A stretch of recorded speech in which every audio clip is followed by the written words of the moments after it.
besties. Hey. Welcome back for another episode of the Hello Bestie podcast. I'm Maggie. I'm Tashima. And it's another tea time episode. We're just going to be chatting about books that we're reading, and we'd love to get your opinions on them. So be sure to let us know if you've read these books, and let's jump right to it. Go ahead. So, one of the books that I read, it's not a new book, but it's called Credence by Penelope Douglas. This book is... I'm so surprised you're talking about this book. I'm proud of you. I Let know. me say. I'm very proud of you. It's controversial. It's not for everyone. Okay. And I dug a little bit into the types of books that this author writes, and they seem to be kind of along the same lines, so it seems to be her niche. Okay. Regardless, so basically it's about a young woman named Tiernan, and she has some loss in her life, so she goes and lives with some step family that she doesn't really have any relation with at all, and hasn't had.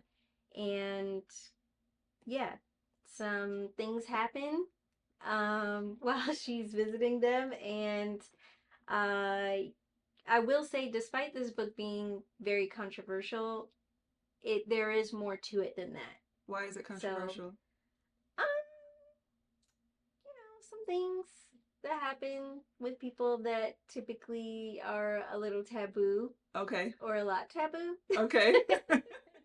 So I don't want to give any spoilers or anything, but I definitely think that this is a good one, especially for the spicy book girlies. If you don't shy away from things that are faux pas, then this is definitely one that I think people should put on their TBR because it was good.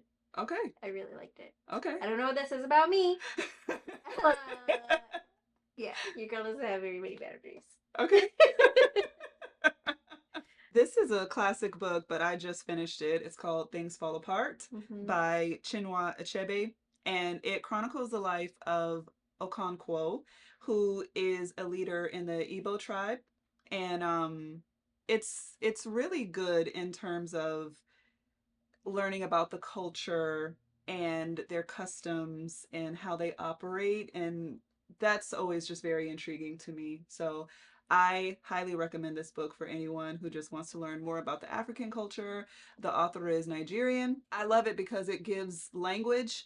And for me, it was interesting because there's a glossary at the end that lets you know what things mean. And it kind of did that throughout the book, but I love how authentic it was. And there's a big moral to the story because, like I said, it's centered around Okonkwo and his thoughts and how he interacts with his family. But then towards the end, it starts getting into missionaries coming into their village and their culture and trying to show them new ways of doing things, and just a little bit of that resistance and how that impacts the entire village. So Things Fall Apart. Highly recommend. It definitely is a good book. I read it many, many, many years ago, and it goes under the classics of things that everybody should just read in a lifetime. I agree. I think that could also be considered controversial too, depending on, it's interesting the different takeaways that people get from a book like that. And I think depending on your background and your culture, you may have a very different takeaway from someone else of a different background. So yeah, culturally, and then also like, I don't know what you call it, like men v women, like that kind of thing, domesticity. Right.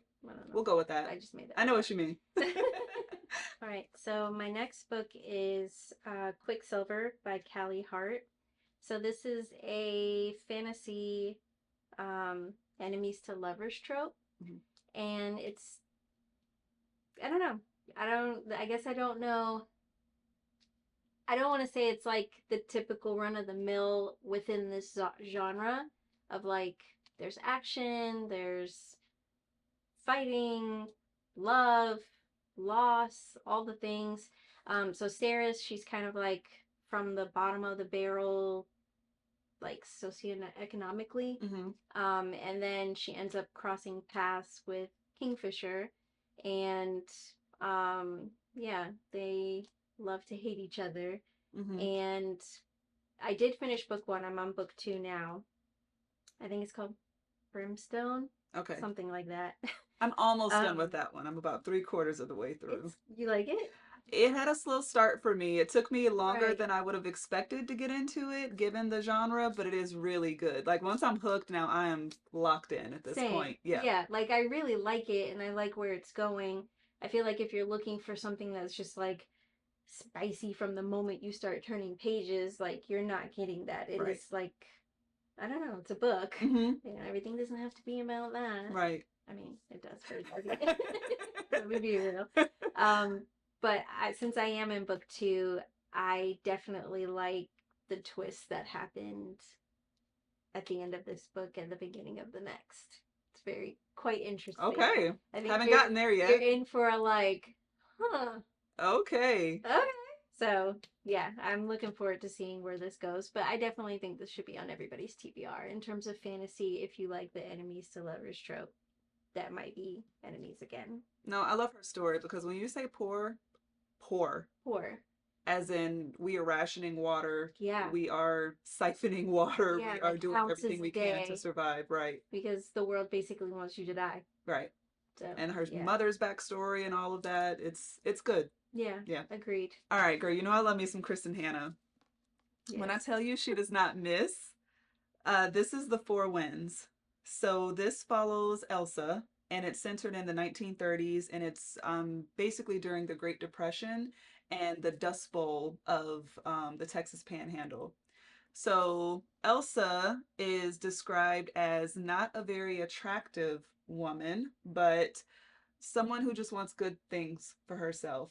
And she ends up marrying someone who's a dreamer and she's more of a realist. She wants great things, but she's also, this is where we are now. We have to do these things to get there.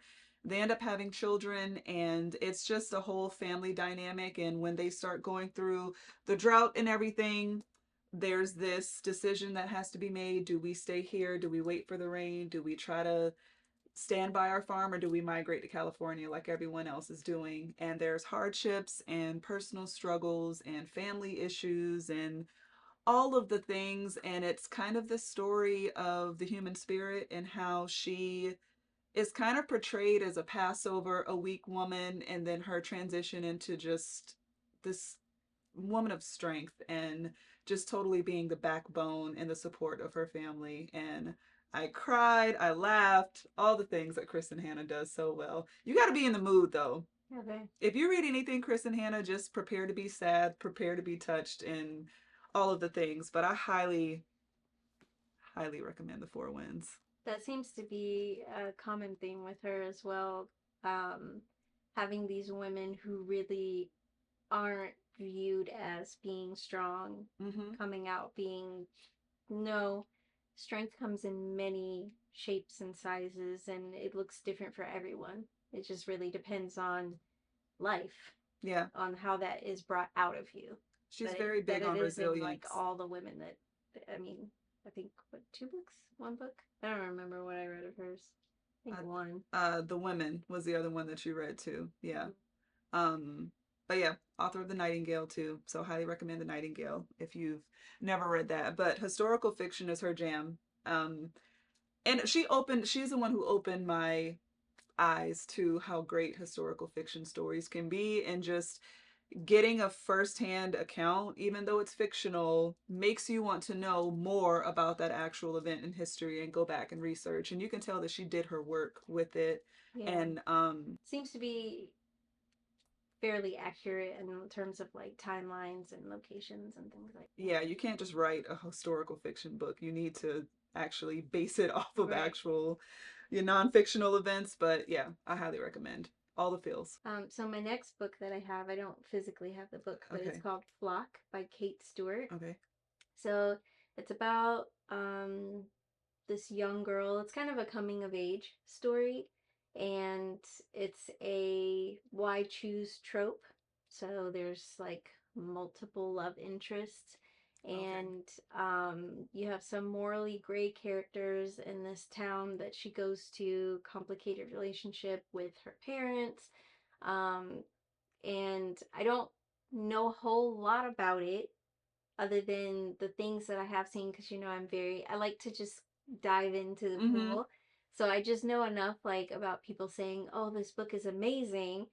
and then I try to really limit how much I know about it. So I don't know a whole lot about it because I just started it.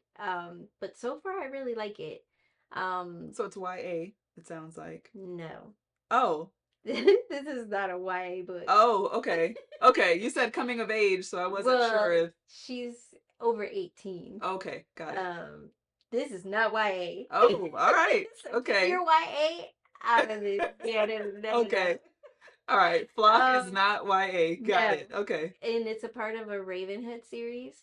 So the videos that I saw like on TikTok and stuff, people were basically describing this as a book that will um suck you in, break your heart, rip it into a million pieces, and then like slowly put it back together. Mm, So I'm looking forward to this ride because like I said, I just started it, but already I can see how things are going to get very, very complicated. I'm very excited.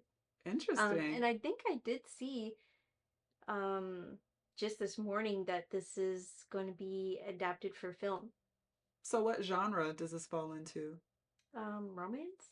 Okay. This book I'm really excited about. It's called The Last Flight by Julie Clark. I heard nothing about this book. I was just scouring the library shelves on the Friends of the Library and saw the title. Was like, that sounds interesting, and I got it. This is a story about two women, Claire and Eva, who have a chance meeting at an airport bar, and they each have their own things going on in life. So Claire is married to this super powerful yet abusive husband, and she wants to escape. And Eva is involved in some like low key drug trafficking type of things, and she wants to escape too. They each, like I said, have this chance meeting at an airport bar, explain to each other that they want to escape, but neither one of them goes into detail about why they want to. Right. Well, one of them does, but she's lying. Mm-hmm. She's just fabricating this whole story. So they end up switching airplane tickets, hoping to get a new start on life, a head start. And one of the plane crashes, and everyone dies on the plane.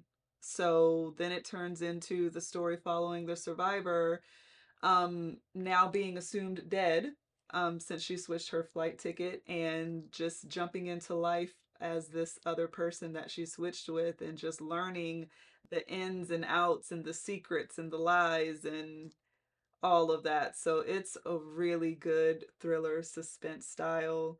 Lots of twists and turns, very well written, written from dual point of views. Mm-hmm. So it does speak currently, but then give you some flashbacks of the histories and things that happen in these women's lives. And it's just so good. It's so rewarding to just have it, to not hear anything about a book and then read it and just, Yeah. it's a winner. So yeah, That's really good. awesome. Mm-hmm. I started it, as you know, I haven't finished it yet, but just from as far as I got, because I'm a very moody reader. I You think I've are. mentioned It that. drives me crazy. So I have multiple things going all at the same time. And, if I'm in the mood for this, then I'm going to start it. And then when I'm like, "Ugh, I want something different," then I'm going to jump back into mystery thriller. And then I can just keep reading books for a really long It can period take of you a time. month to get through one Even book because you're longer. longer. Yeah. So it just really depends on my mood. I haven't been in the mood to jump back into it, but when I was, it was really good. Yeah. It was like a page turner. See, I'm moody, but I'm more of a, like I said, Kristen Hannah. I have to be in the mood. I'm gonna Hmm. be sad. But I finish it, and then my mood is like, I want a thriller, and I'll start reading that. But literally, Monday you want thriller, Tuesday you want romance, Yeah. Wednesday you I want. can't help it. It depends on how my day is going, what I want to consume. Like, it Nothing just, wrong with that. yeah. Yeah. So I've really been in my romance bag, Hey, courtesy of Kennedy Ryan, and then now I'm doing Flock. So we'll see. she'll do it. Kennedy Yeah. Ryan, man, she'll do it every single time. So the next book that I have is S by J.J. Abrams and Doug Dorst. So this is basically like a literary puzzle, Mm, essentially. It's ergodic literature, so it's a book that you would read not in a traditional sense. Like sometimes there's writing in the margins, sometimes there's one word on a page, or you'd have to turn the book upside down okay. or sideways, or you have to like decipher a puzzle in order to figure out what it's trying to say. So it very much is like a puzzle book. Okay. This book, it's called S, and it's a book within a book. So the book that S is about is a book called Ship of Theseus by V.M. Straka. So it's a so nobody knows who this author is. There's a lot of In the book. the Ship of Theseus, V.M. Straka, like nobody knows who this author is. Okay. So, but the book that I'm reading is called S, and it's about Ship of Theseus. That's what I'm saying. So the people in S who are reading Ship of Theseus do not know that V.M. Straka is the Correct. author. Nobody knows who Okay. V.M. Straka is. There are a lot of theories and stuff like that, and conspiracies about the author and actually what the author is trying to say. And so this girl who happens to be, I think she's an undergrad, she happens to find the book on a library shelf and she starts reading it and she sees that there's like a lot of annotations and things on the inside of the book where somebody is taking notes. And so as she's reading it, she takes it upon herself to basically respond to the person, not knowing if they would ever see it or not. She just writes a note to them like, wow, you really wrote all over this book that's not even yours. And then coincidentally, the person responds. And so they basically have never met, as far as I am in this book, and they just communicate with each other through this book. And they just write in the margins of the book, and then they start to basically work together on trying to uncover some of the conspiracies and mysteries that they're finding about the author in this book and things surrounding it. And so there's like um little handouts and notes like this you can see is like on a napkin. Oh, that's so cool. And it's a map where they're basically finding documents and historical notes on all of that came with the book. Yeah. So Very you gotta hold it interesting. like a newborn baby so you don't lose anything. But there's like all sorts of stuff in here. So they're like blind pen pals, co-conspirators. Interesting. Trying to figure out the mystery of this book and this author. And yeah, it's ergodic literature and it's super exciting and I love everything about it. So I was reading this at my daughter's volleyball game and somebody was like, wow, that looks like a smart people book.